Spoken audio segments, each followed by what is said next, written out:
机器人被小混混训练成老痞子，戴着金链子，满嘴飙脏话，打架斗殴还抢豪车。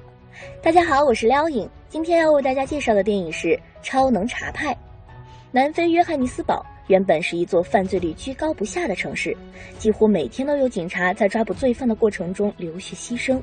为了减少人员伤亡，当地警局委托军火公司建造了一支由机器人组成的警察部队。从此，机器警察和人类警察相互配合，在打击罪犯方面屡立奇功，不仅大大减少了警察的伤亡，城市的犯罪率也因此直线下降。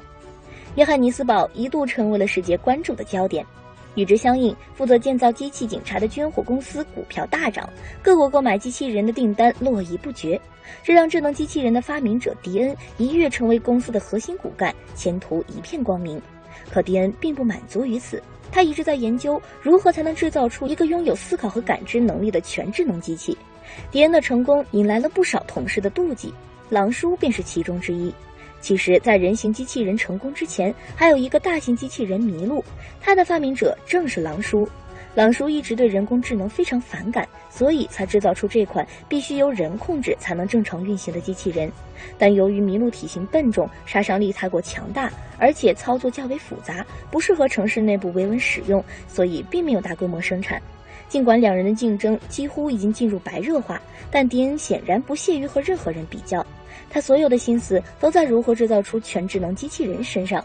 经过不懈的努力，迪恩终于攻破了技术难题，成功开发出了一款可以思考和感知的智能机器人程序。就在他满心欢喜地找到公司总裁丽姐，想申请一个机器人进行试验时，丽姐却告诉他，公司只需要能当做武器的机器人就够了，并不需要什么智能机器人。眼看自己的心血就要付诸东流，迪恩心有不甘，他无论如何也要完成自己多年的心愿。于是迪恩偷走了一个公司即将报废的机器人，还拿走了专用于升级机器人的芯片。就在迪恩匆忙赶往家时，一群劫匪突然冲了出来，将迪恩劫走了。原来这群劫匪是有备而来，他们在几天前的一场非法交易中被机器警察重创，为了报复机器人，他们就想到要把创造出机器警察的迪恩抓起来，逼他设置某种程序，让全城的机器人陷入瘫痪，这样以后就不会再有机器警察阻止他们犯罪了。但迪恩却告诉他们，机器警察设置有内嵌锁，任何人都不可能关闭系统。就在这时，劫匪中的老大眼镜哥发现了藏在迪恩车上那个报废的机器人，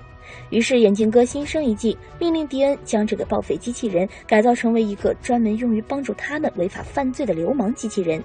尽管迪恩不愿助纣为虐，但枪口已经顶上了额头，他也只能听命行事。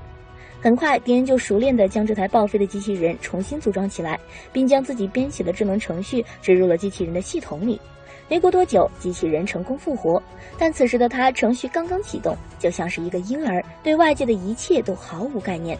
不仅如此，由于它电池遭受致命损伤，这台机器人的寿命仅仅只剩5天。一开始，机器人看到陌生人非常害怕，躲进仓库里不敢出来。在迪恩的反复诱导之下，他才慢慢地和其他人接触。眼镜男的女友伊娃非常喜欢这个机器人，他给机器人取名叫查派，还自发地教查派一些简单的口语。查派的学习能力超强，简单的学习之后就可以和伊娃正常交流了。从此，机器人查派便在贼窝里接受教育。公司这边，狼叔也对麋鹿进行了一些改进，但依旧得不到公司的任何支持。狼叔再也坐不住了，他打算偷取公司升级机器人的那个芯片，然后再私自改装麋鹿。但他此时才发现，芯片早已不翼而飞。狼叔追查之下，发现芯片已经植入了那台报废机器人的体内。毫无疑问，始作俑者必定是迪恩。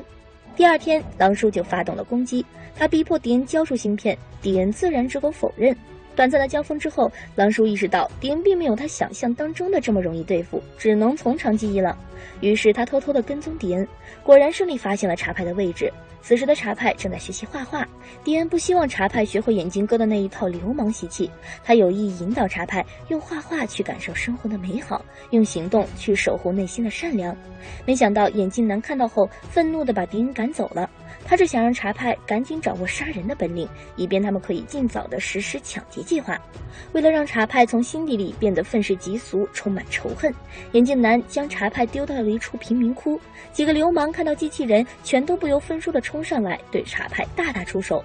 可怜的查派躲闪不及，被打得落荒而逃。伤痕累累的他逃到了一处荒地，他不知道自己究竟做错了什么，这个世界要这样对他。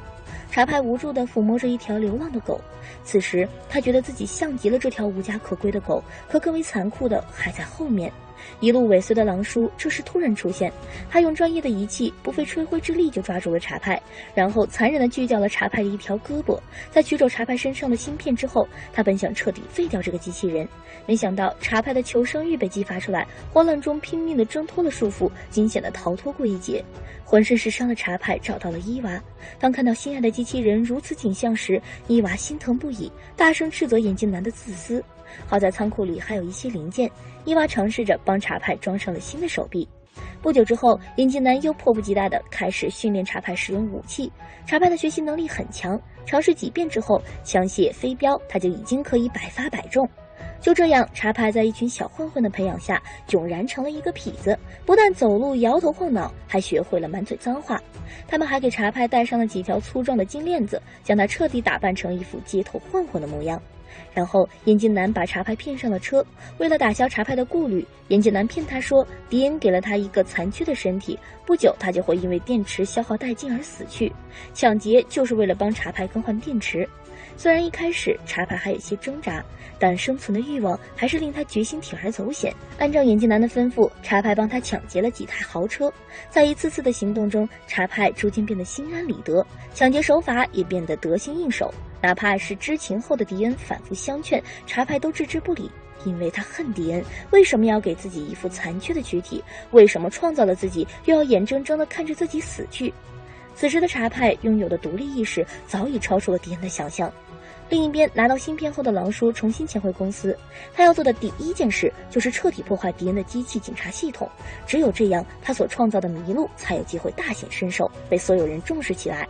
当病毒被植入系统的那一刻，奔赴在城市各个角落的机器警察纷纷瘫痪，连查派也无法避免。好在迪恩就在身边，他及时将查派拖回公司重启系统，这才将查派救活。醒来后的查派并没有表现出太多的感激，他一心想着如何才能延续自己的性命。这时查派发现了一具崭新的机器人，他立即想到让迪恩把自己移植到新机器人身上，不就可以继续活下去了吗？迪恩却告诉他，身体可以转换，但意识无法被捕捉，所以迪恩认为查派根本无法被复制，他只能接受现实。但查派并不相信迪恩的话，他不顾阻拦，坚持拿走了一个可以进行神经传输的头盔，头也不回地离开了迪恩。查派再次找到伊娃，开始利用伊娃的大脑进行反复试验。经过不断的尝试，查派终于发现了读取意识的方法，他还在无意之间将伊娃的意识储存了起来。还没等查派做进一步实验，眼镜哥的抢劫计划又一次开始了。这次他们的目标是一辆运钞车，眼镜男谎称只要这次任务成功，他就会立即给查派换新的身体。查派没有犹豫，他一马当先，冲锋在前，凭一己之力就将安保人员全部打翻，抢走了运钞车里的所有现金。没想到的是，电视广播转播了这次事件，机器警察抢劫运钞车的新闻瞬间轰动全国，一时间舆论哗然，人们对机器警察大失所望，批评之声铺天盖地的席卷而来。迫于压力，军火公司总裁丽姐不得不同意让狼叔重启麋鹿，绞杀查派。狼叔控制着麋鹿，迅速找到了已经逃回工厂的迪恩。此时的狼叔杀心已起，对在场所有人进行无差别轰炸，一时间火光四射，炮声震天。麋鹿强大的杀伤力几乎瞬间就可以将整个工厂摧毁。就在他准备向迪恩发动进攻时，查派出手了。他拿着重型武器和麋鹿展开了正面交锋，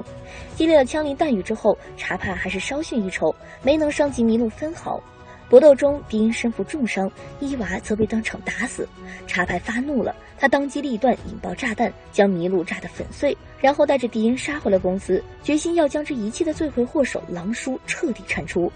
大势已去的狼叔还想负隅顽抗，但子弹根本无法伤害迪恩分毫。力量悬殊的搏斗中，狼叔根本无力招架，被打成重伤。但迪恩并没有痛下杀手，而是放过了奄奄一息的狼叔。此时查派更在意的是如何拯救迪恩。现在唯一能拯救迪恩的办法，就是将迪恩的意识转移到机器人身上，从而在某种意义上实现迪恩的起死回生。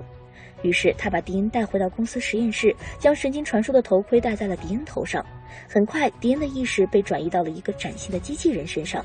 迪恩复活了，用同样的方法，电池耗尽的查派也被迪恩复活。他们一起赶往工厂，依依不舍地送走了伊娃的躯体。好在查派之前已经复制下了伊娃的意识，所以不久之后，一个为伊娃量身定做的机器人正式上线。他们3人最终也以这种方式开启了新的征程。超能查派是大导演尼尔·布罗姆坎普所执导的又一部科幻力作。本片延续了他在第9区中的风格和思考，将科技进步与人类发展、社会正义与个人私欲之间的矛盾凸显了出来。虽然有关智能科技的讨论早已屡见不鲜，但导演还是通过电影向观众传递了另一种思考。